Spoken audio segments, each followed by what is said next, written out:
Hello students, how are you all? Hope you all are doing good. Myself Dr. Krantikumar Tungala, Assistant Professor, Department of Chemistry, UN Christian college Prayagraj. सबसे पहले मैं परमेश्वर को धन्यवाद देना चाहता हूं कि उन्होंने हमें ऐसा मौका दिया कि हम आप सबसे इस डिजिटल प्लेटफॉर्म में जुड़ सके। साथ ही साथ मैं कॉलेज मैनेजमेंट को भी धन्यवाद देना चाहता हूं क्योंकि उन्होंने ऐसा निर्णय लिया कि हमारे स्टूडेंट्स को इस कोरोना महामारी का समय ऑनलाइन क्लासेस का थ्रू उनको पढ़ा सके, तो उसके लिए भी मैं धन्यवाद देता हूं।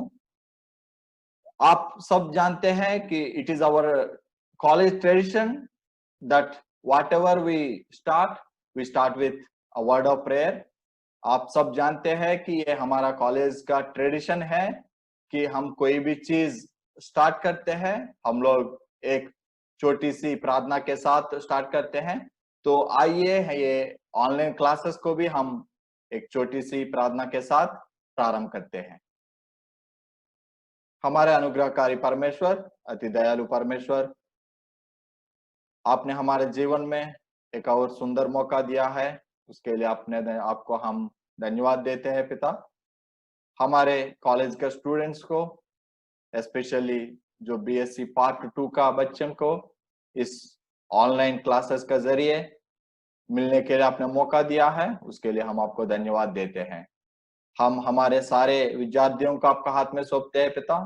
हम नहीं जानते हैं कि उन्होंने कौन सा परेशानी में है, लेकिन आप सबको संभालिए और बच्चों को बुद्धि और समझ दे दीजिए ताकि जो कोई वो पढ़ते हैं उनको समझ में आए पिता। और विनती करते हैं कि ये ऑनलाइन क्लासेस हमारे हर एक आखिरी विद्यार्थी तक पहुंचे पिता। इस छोटी सी विनती को हमारे उद्धारकर्ता का नाम में मांगते हैं, आमीन। Thank you all. So let us start our topic, chemical kinetics. So chemical kinetics, it mainly deals with the rate of reaction. So before we start chemical kinetics, let us compare chemical kinetics with thermodynamics. हम chemical kinetics को शुरू करने से पहले हम compare करेंगे कि chemical kinetics और thermodynamics इन दोनों के बीच कंपैरिजन हम देखते हैं। So in thermodynamics, what do we study? Thermodynamics में हम मेनली क्या पढ़ते हैं? तो thermodynamics it talks about mainly the feasibility of the reaction. Thermodynamics जो है खास तौर से कोई भी रिएक्शन होगा या नहीं होगा उसका स्पॉन्टेनिटी का बारे में बात करते हैं। So if as we see if delta G is negative, the reaction will be spontaneous. On the favorable condition, delta S should be positive. So whereas in chemical kinetics, we study the rate of chemical reaction, which means how fast the reaction takes place. So thus, chemical kinetics, it deals with the rate of reaction, and so that it explains the mechanism of the chemical reaction. तो chemical kinetics जो है हमें mainly rate of reaction का गति का बारे में बात करता है और उससे हमें उस रिएक्शन का मैकेनिज्म का बारे में हमें एक्सप्लेनेशन देती है। सो thus chemical kinetics, which is also known as reaction kinetics, it is a branch of physical chemistry. It is a branch of physical chemistry which is concerned about the rate of chemical reaction. So ये mainly कोई एक reaction का rate का बारे में बात करते हैं। So by experimentally determining the rate of reaction, we can explain the mechanism of the chemical reaction by which the reactants are being converted into products. एक रिएक्शन का रेट क्या होगा, ये एक्सपेरिमेंटली हम कैलकुलेट करके उसको इस्तेमाल करके हम एक रिएक्शन का मैकेनिज्म को एक्सप्लेन कर सकता है। ये हम केमिकल काइनेटिक्स में पढ़ते हैं। So first of all, I would like to remind the terms which we use in chemical kinetics. मैं आप सबको chemical kinetics में कौन सी टर्म्स हम यूज करते हैं उन टर्म्स को मैं याद दिलाना चाहता हूं। आप जानते हैं कि कौन सा टर्म्स है? Rate of reaction, rate expression, rate law, order, molecularity, half life, ये सब सारे चीज हम एक और बार याद करके हम आगे बढ़ेंगे। सो first of all will see what is rate of reaction. So for this I will explain with an illustration. इसके लिए मैं एक उदाहरण के साथ एक्सप्लेन करना चाहता हूं। So here we are taking reaction in which reactants are being converted into products. Here यहां पर आप देखेंगे तो reactants का कलर पर्पल कलर में है और प्रोडक्ट्स का कलर ग्रीन कलर में है। So now you see. So here if you see, starting we have only reactant molecules. शुरू में हमें सिर्फ reactant molecules हैं जिनका कलर है पर्पल कलर। So जैसे आपका टाइम प्रोसीड होता जाएगा, जैसे टाइम बढ़ता जा रहा है, यहाँ पर पर्पल कलर मॉलिक्यूल जो है धीरे धीरे से ग्रीन कलर मॉलिक्यूल्स में कन्वर्ट हो जा रहा है, which means slowly the reactants molecules are being converted into product molecules. So as the time goes on, the concentration of reactants is being decreased and the concentration of products is being increased. जैसे जैसे time बढ़ते जा रहा है, reactants का concentration कम होते आ रहा है और प्रोडक्ट्स का कंसंट्रेशन इंक्रीज होते आ रहा है। तो इससे हम एक रिएक्शन का रेट को हम कैसे एक्सप्लेन कर सकता है, हम देखेंगे।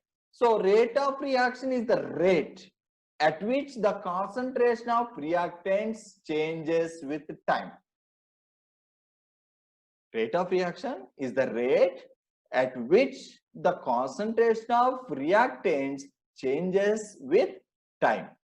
Rate of reaction एक ऐसे चीज है जो या जिसमें रिएक्टेंट्स का कंसंट्रेशन टाइम का हिसाब से कैसे चेंज हो रहा है, उस चीज को रेट ऑफ रिएक्शन एक्सप्लेन करते हैं। सो इसको अदर टर्म्स में भी हम एक्सप्लेन कर सकते हैं या डिफाइन कर सकते हैं। So it can be defined as the change in concentration of reactants or products per unit time. The change in concentration of reactants or products per unit time. So यहाँ पर इस एग्जाम्पल में आप देखेंगे तो यहाँ पर हमें क्लियरली पता चल रहा है कि रिएक्टेंट्स का कंसंट्रेशन डिक्रीज होते आ रहा है और प्रोडक्ट्स का कंसंट्रेशन इंक्रीज होते जा रहा है। सो इससे हम रेट एक्सप्रेशन कैसे लिख सकता है? So rate expression we can write as rate is equal to minus D R by D T, minus D concentration of R by dt, which is equal to plus D concentration of products by dt. यहां पर square bracket जो है concentration को हमें दिखाता है।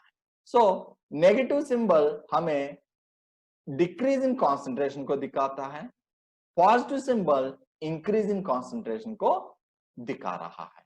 सो यहां पर dp या dt जो है इन्फिनिटिसिमली स्मॉल चेंज, इन्फिनिटिसिमली स्मॉल चेंज, जो थोड़ा सा चेंज है जो प्रोडक्ट्स में या रिएक्टेंट्स में, उस चेंज को हमें दिखा रहा है। सो dt यहां पर जैसे आपने टाइम से आप डिवाइड कर रहा है तो इसका मतलब पर यूनिट टाइम आपको आ रहा है। सो यूनिट टाइम में रिएक्टेंट्स का या प्रोडक्ट्स का कंसंट्रेशन जो चेंज हो रहा है, कितना चेंज हो जाता है, उसी को हम रेट ऑफ रिएक्शन कहते हैं। तो rate of reaction is the decrease in concentration of reactants और the increase in concentration of products per unit time. So now let us see the differential rate equation. So for this, a simple example we will take. A moles of A and B moles of B are reacting to form C moles of C and D moles of D. यहाँ जो capital letters में है वो molecules है। So capital A molecule capital B molecule, ये दोनों react हो रहे हैं। वो कितना मोल्स है?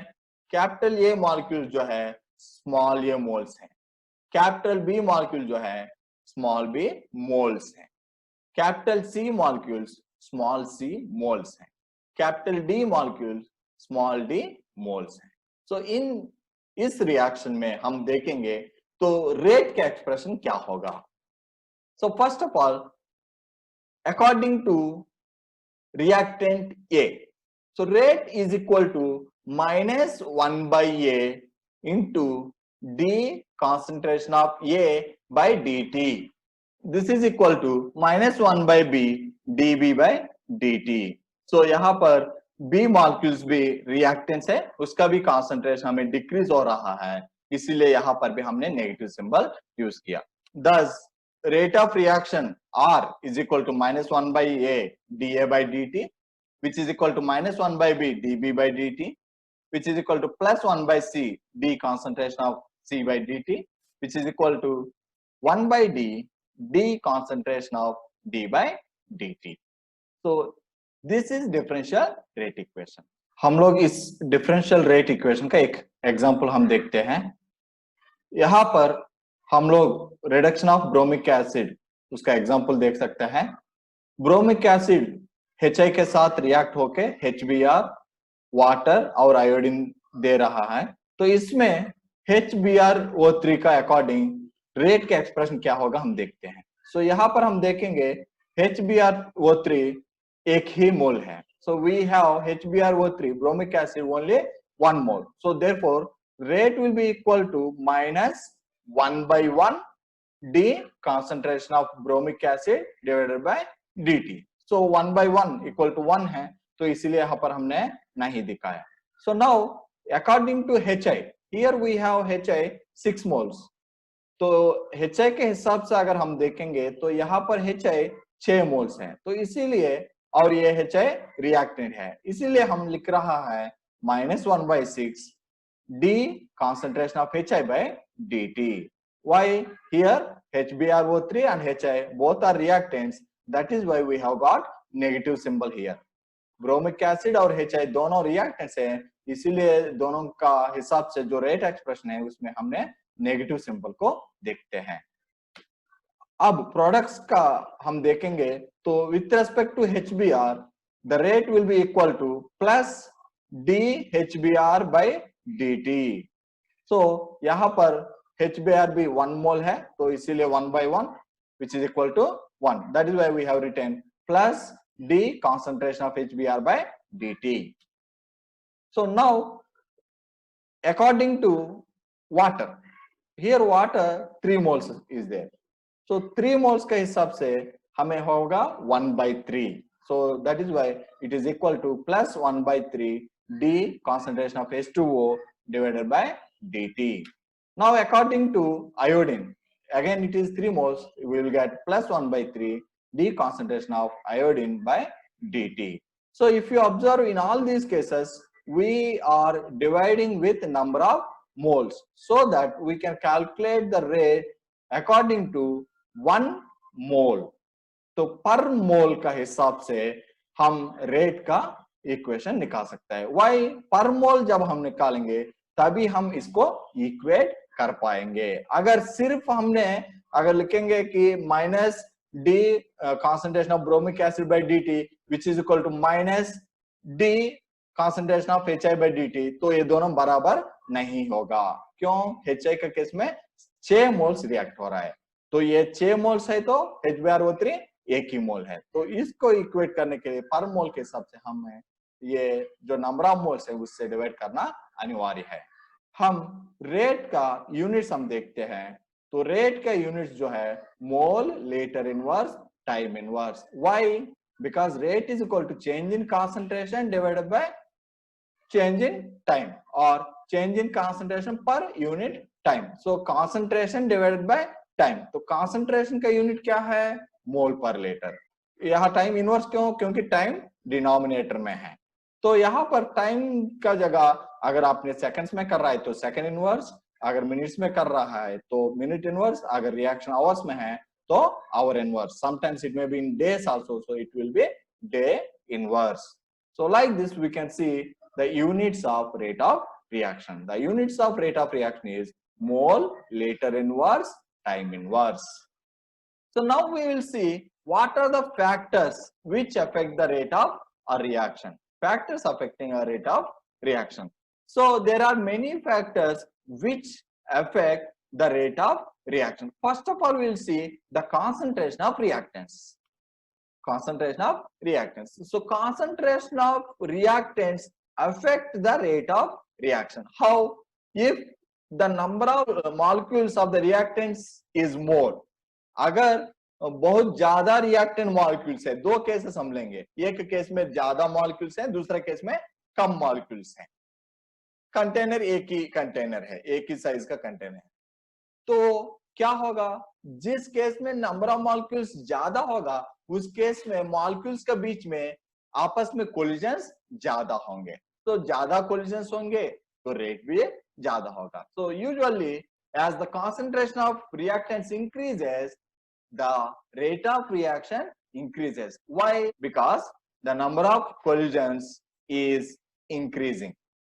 So second one, nature of reactants.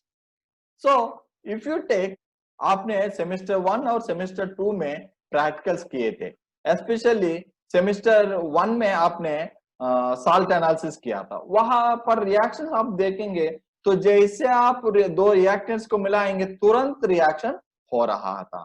Why? Because most of the reactions are ionic reactions. So the reactions between ionic molecules or polar molecules are very fast. So the reactions of polar and ionic compounds are very fast. Example, neutralization reaction. Neutralization reaction मतलब, से for example आपने acid ले लिया और base, दोनों को जैसे आपने मिलाएंगे तुरंत वो रिएक्ट होके हमें साल्ट और वाटर हमें देता है. तो और भी एग्जांपल्स हम देखना चाहते हैं, डबल डिस्प्लेसमेंट रिएक्शन और साल्ट एनालिसिस में जितना भी आप रिएक्शंस किया है, ये सारे रिएक्शन जो है बहुत फास्ट रिएक्शंस है, क्योंकि वो सब आयोनिक रिएक्शंस है या रिएक्शन बिटवीन पोलर मॉलिक्यूल्स है. इसका ऑपोजिट जो स्लो रिएक्शंस है उसका एग्जांपल देखेंगे तो सबसे आसान एग्जांपल आप देखेंगे तो रस्टिंग ऑफ आयरन. आयरन का रस्टिंग प्रोसेस ये बहुत ही स्लो प्रोसेस है, वो भी एक रिएक्शन है लेकिन बहुत ही स्लो प्रोसेस है. तो ऐसे हम फास्ट रिएक्शंस और स्लो रिएक्शंस, ये डिपेंड होगा कि आपका रिएक्टेंट कौन सा है, रिएक्टेंट के नेचर के ऊपर डिपेंड होगा. इस स्लो रिएक्शंस का एग्जांपल्स अगर आप देखना चाहते हैं तो इसका रिएक्शंस है बॉन्ड रीअरेंजमेंट रिएक्शंस है और इलेक्ट्रॉन ट्रांसफर रिएक्शंस है. ये सारे जो स्लो रिएक्शंस का एग्जांपल्स हैं. और हम देखेंगे factors affecting rate of reaction. That is one of the factors affecting the rate of reaction is catalyst. You know that there are two types of catalyst. One is positive catalyst and one is negative catalyst. In case of positive catalyst, rate of reaction increases, whereas in case of negative catalyst, rate of reaction decreases. आप जानते हैं कि catalyst दो तरह का है, positive catalyst है और नेगेटिव कैटलिस्ट है. अगर आपने पॉजिटिव कैटलिस्ट का यूज करेंगे तो रेट ऑफ रिएक्शन बढ़ेगा, या नेगेटिव कैटलिस्ट का आप यूज करेंगे तो रेट ऑफ रिएक्शन घटता है. तो most of the catalyst which we use are positive catalyst. अधिकतर कैटलिस्ट जो हम यूज करते हैं वो पॉजिटिव कैटलिस्ट है, मतलब यानी कि हम रेट ऑफ रिएक्शन को बढ़ाने के लिए यूज करते हैं. सो यहाँ पर हम दो एग्जांपल्स आपको दिया है. सो H2 हाइड्रोजन ऑक्सीजन से रिएक्ट होके वाटर को हमें फॉर्म हो रहा है. तो इस रिएक्शन में अगर प्लैटिनम हम कैटलिस्ट जैसा यूज करेंगे कैट को तो हमें रेट ऑफ रिएक्शन बढ़ जाता है. एक और रिएक्शन हम यहाँ पर देखेंगे, sodium thiosulphate. Sodium thiosulphate oxygen से रिएक्ट होके हमें Na2H2O4 दे रहा है. तो इस केस में अगर हमने इथाइल अल्कोहल कैटलिस्ट को यूज किया तो यहाँ पर हमने नेगेटिव कैटलिस्ट का एक एग्जांपल देखेंगे कि सोडियम थायोसल्फेट ऑक्सीजन के साथ रिएक्शन, अगर इस रिएक्शन में हम इथाइल अल्कोहल कैटलिस्ट यूज करेंगे तो ये रिएक्शन स्लो हो जाएगा। तो यहाँ पर हमें इथाइल अल्कोहल एक नेगेटिव कैटलिस्ट या पॉइजन का रूप में हमें यूज हो रहा है। सो नेक्स्ट फैक्टर, चौथा फैक्टर जो रेट ऑफ रिएक्शन को इफेक्ट करता है वो सरफेस एरिया है। तो surface area of the reactants ये मेनली हेटेरोजेनियस रिएक्शंस में होगा। So if you take in heterogeneous reactions, as the surface area of the reactants increases, rate of reaction increases. So next factor is temperature. So this effect you have already studied. In case of most of the reactions, rate of reaction increases with increasing temperature. So usually if we increase the temperature by 10 degrees Celsius, the rate of reaction usually doubles. It changes from 2 to 3 times, which we study in Arrhenius equation 2. इस चीज को हम Arrhenius equation में भी पढ़ते हैं कि हम अगर 10 डिग्री टेम्परेचर बढ़ाएंगे, 10 डिग्री सेल्सियस टेम्परेचर बढ़ाएंगे, रिएक्शन रेट जो है डबल होगा, 2 to 3 टाइम्स हमें वो रेट ऑफ रिएक्शन बढ़ता है। So one more factor which affect the rate of reaction is nature of light. So there are some reactions which happen in presence of light. Say for example, if you take reaction between hydrogen and chlorine, this reaction cannot happen in normal light. It happens only in the presence of sunlight. If there is no sunlight, this reaction cannot happen. So thus nature of light also affect the rate of reaction. So far अभी तक हमने rate of reaction का बारे में हमने देखा है. So now we will see rate law and rate constant. Already हमने rate expression को देख चुके हैं. So rate expression में हमने या differential rate equation में हमने देखा rate जो है change in concentration of reactants और products per unit time का बराबर है. इस चीज को हमने already देख चुके हैं. So now we will see rate law. What is rate law? So rate law, it is simply a mathematical expression. It is simply a mathematical expression which gives the relation between rate of reaction and concentration of reactants. Rate law is a mathematical expression which gives the relation between rate of reaction and concentration of reactants. Reactance का concentration और rate, इन दोनों के बीच में जो relation को बताते हैं वही रेट लॉ. सो मैथमेटिकली इसको हम ऐसे लिखेंगे. एक एग्जांपल हम यहाँ पर जो ऑलरेडी देखा था वही example, A moles of A reacting with B moles of B to form C moles of C and D moles of D. तो यहाँ पर रेट लॉ हम देखेंगे. So rate law R is equal to small k. Here small k is the proportionality constant or this is the rate constant or velocity constant. So R is equal to K into concentration of A power X into concentration of B power Y. If you see in case of reactants, there we have used small a moles of A and small b moles of B. But here in the rate law, here we are writing X and Y. So this X may or may not be equal to A and Y it may or may not be equal to B. So what does it mean? X and Y, these are not the stoichiometric coefficients which we write in the reaction. यहाँ पर reaction में जो stoichiometric coefficients हम लिख रहा है small a और small b, वो नहीं है. X और Y वो नहीं है. उसके लिए बराबर हो सकता है या नहीं हो सकता है. थियरेटिकली हम नहीं बता सकते हैं, उसको एक्सपेरिमेंटली ही हम कैलकुलेट करके लिखेंगे. So here K is rate constant or velocity constant. X and Y, these are experimentally determined quantities, and if we add X and Y, it gives the order of reaction. And X and Y, they are not stoichiometric coefficients. So now, as we have seen X plus Y, it is equal to order of reaction. So now what is the order of reaction? Order of reaction is the sum of the powers. It is the sum of the powers to which the concentrations of reactants are raised. जो rate law में concentration of reactants जो है उसका power में जो terms है उन दोनों का सम को हम कहते हैं order. So now let us see how to define rate constant. यहां पर हम रेट कांस्टेंट को कैसे डिफाइन करेंगे. तो rate constant is equal to rate of reaction when the molar concentration of each reactant is unity.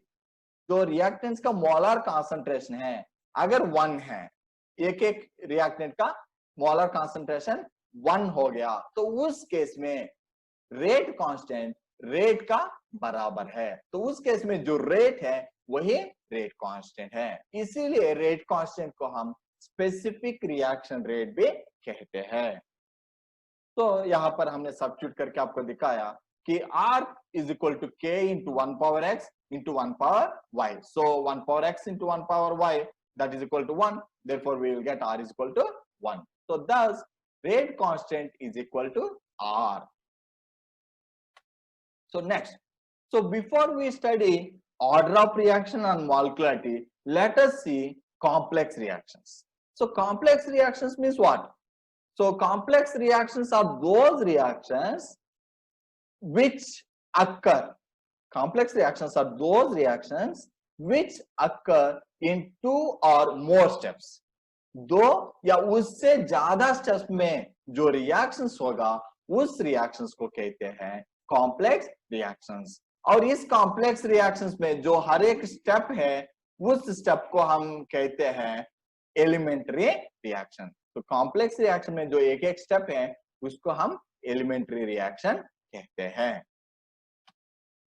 तो यहां पर आपको एक एग्जांपल दिया है कि रिडक्शन ऑफ ब्रोमिक एसिड. तो bromic acid reacts with hydrogen iodide. Hydrogen iodide HI के साथ ब्रोमिक एसिड रिएक्ट होके हमें HBr और वाटर और आयोडीन फॉर्म हो रहा है. तो इस रिएक्शन को हम देखेंगे, ये रिएक्शन सिंगल स्टेप में नहीं होगा. तो इसका मैकेनिज्म हम देखेंगे.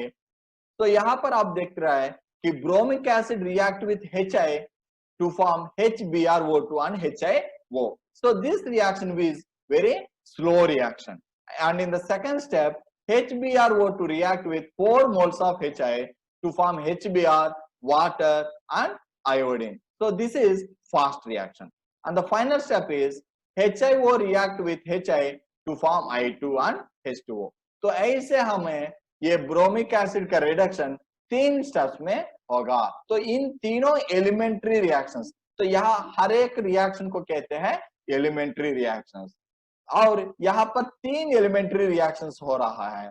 यहाँ 3 एलिमेंट्री रिएक्शंस हो रहा है, इसीलिए ये ओवरऑल रिएक्शन को हम कह सकते हैं कि एक कॉम्प्लेक्स रिएक्शन है. So here one of the important points is slow reaction. तो यहाँ पर हम देखेंगे कि 2 रिएक्शंस बहुत फास्ट हो रहा है और एक रिएक्शन जो है स्लो हो रहा है. तो जो एलिमेंट्री रिएक्शन स्लोली हो रहा है उस रिएक्शन को कहते हैं rate determining step. In the complex reactions the slowest step और the slowest elementary reaction is the rate determining reaction or that step is the rate determining step. तो इसका मतलब क्या है, रेट डिटरमिनिंग स्टेप मतलब क्या है, तो उसको समझने के लिए एक एग्जांपल हम आपको देते हैं. से फॉर एग्जांपल आप घर से कॉलेज आ रहा है, अपना घर से कॉलेज आ रहा है और आपका घर मान के चलिए लगभग 6 किलोमीटर दूर है कॉलेज से और आपको कोई साधन नहीं मिला ताकि आप कॉलेज पहुंचे. तो आपने सोचा अरे आज क्रांति सर का क्लास है तो हमें क्लास नहीं छूटना है, कैसे भी हमें कॉलेज पहुंचना ही है. तो आपने पैदल ही शुरू हुआ. तो घर से धीरे से पैदल आ रहा है, लगभग आपने 3 किलोमीटर पैदल आ चुका है. तो 3 किलोमीटर दूर आने में लगभग आपको 30 मिनट का समय लगा. मान के चलिए घर से कॉलेज आ रहा है, आधा दूर आपने आ चुका है, लगभग 3 किलोमीटर आया है, उसके लिए समय आपको लगा है 30 मिनट. तो बीच में मतलब आधा दूर आने के बाद आपका दोस्त आपको मिला है और वो दोस्त जो है एक नया बाइक उन्होंने खरीदा. तो वो आके आपसे पूछा, अरे क्यों यार आप पैदल चल रहे हो? हाँ यार, कोई साधन नहीं मिला और आज क्रांति सर का क्लास है, नहीं छूटना है, तो इसीलिए हम चल रहे हैं। तो वो आपका दोस्त तो आपसे पूछा, चलो चलो यार, हम भी क्लास ही चल रहा है, तो हम बाइक पे चलते हैं। वो भी नया बाइक है, इसीलिए एकदम फटाक से 2 मिनट में कॉलेज आपने 2 या 3 मिनट में कॉलेज पहुंच गए। तो अगर आपसे पूछे कि घर से आप कॉलेज आने में कितना समय आपको हुआ, तो इतना तो एग्जैक्ट नहीं बताते कि 30 मिनट और ये दो, इसका मतलब 32 मिनट्स है, 32 मिनट लगा, इतना तो नहीं बताता है। तो अप्रोक्सीमेटली आप कहते हैं कि 30 मिनट का समय लगा है। तो 30 मिनट का समय आप कैसे बता रहा है? क्योंकि आप आधा दूर आने में पहला 30 मिनट ज्यादा समय वहां पर आपका व्यस्त हुआ, ज्यादा समय आपका पहला 3 किलोमीटर आने में आपको लगा, बाकी 3 किलोमीटर जो है 2 या 3 मिनट में आपने आ चुका है। तो इसीलिए आप घर से कॉलेज आने में कितना समय लगा है, ये कौन डिसाइड कर रहा है? जो पहला आधा हिस्सा है वो स्लोएस्ट स्टेप है। तो ये स्टेप आपको डिसाइड करेगा कि कितना समय लगना है। तो ऐसे स्टेप को कहते हैं रेट डिटरमिनिंग स्टेप। सो ये स्टेप डिसाइड करेगा कि रिएक्शन कितना फास्ट होना है।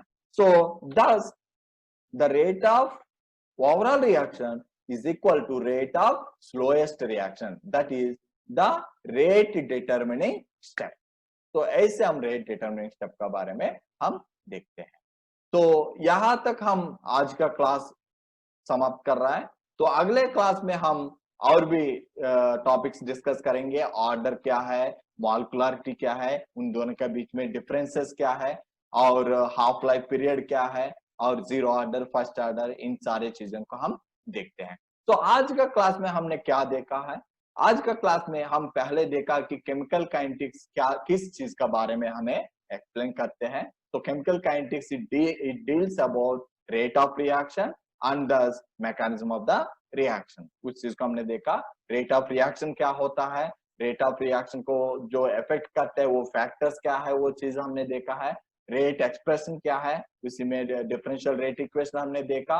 और रेट लॉ क्या है, और स्पेसिफिक रिएक्शन रेट या रेट कांस्टेंट को कैसे डिफाइन करते हैं, और कॉम्प्लेक्स रिएक्शन क्या है, एलिमेंट्री रिएक्शन क्या है, ये सब हमने देखा है। तो यहाँ तक हमारा क्लास समाप्त होता है। Thank you।